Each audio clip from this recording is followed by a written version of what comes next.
If any of you at any point during this story picture me in my shower, you're doing it wrong. I grew up in a house with water baseboards. And if any of you have done that, you know what I'm about to talk about. If you haven't, this may be news to you. But water baseboards, to explain it, it's a boiler down in the basement, right? And when the thermostat decides it needs to go on, it pushes hot water up through this circuit that goes through the whole house. There's little filaments on the end of the piping that the heat dissipates into the room. And it's a closed system, so the hot water goes back down, heats up, goes back up again. If there's no air in the system, you can't hear it at all. But there's always air in the system. And when it turns on, if you grew up in a house with water baseboards, it is the sound of home. It is the sound of comfort.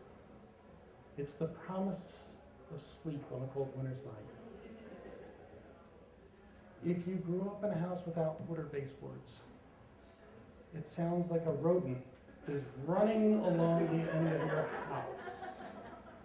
And I know this because my wife and I stayed at a country inn once that had water baseboards. We didn't know that at the time, but just as we were dozing off, the water baseboards kicked on.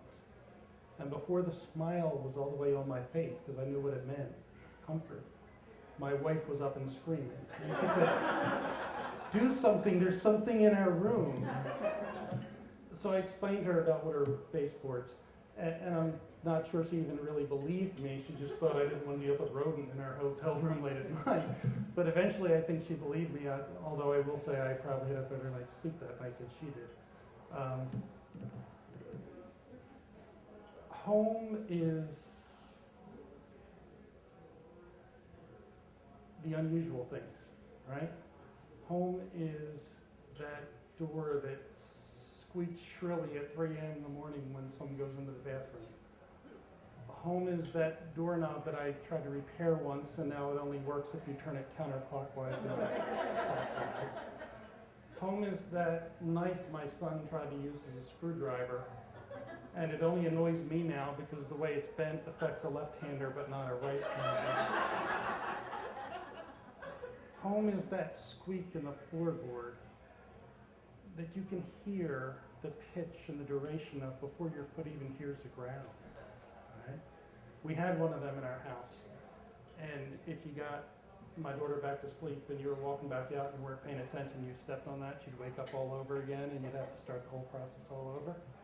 And at one point I said to my wife, I said, "I'm going to fix that." And she said, "No, don't." And I thought it was a commentary on my home repair skills. But it wasn't. She went on to say, "I like that sound." And I realized that the squeak on the floorboards was to her what the water in the baseboards was to me, right? It's home.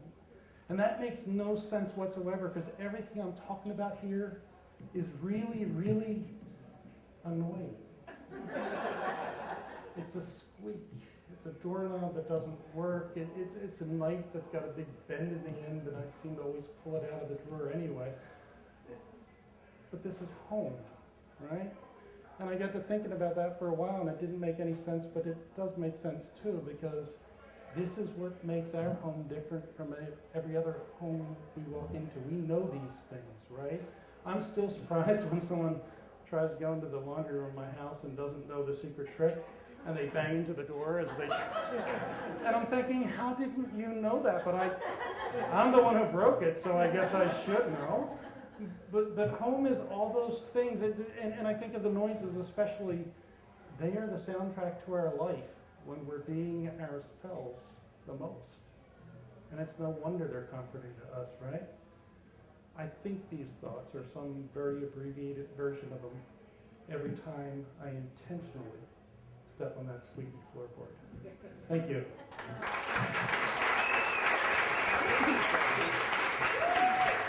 Peter, everybody.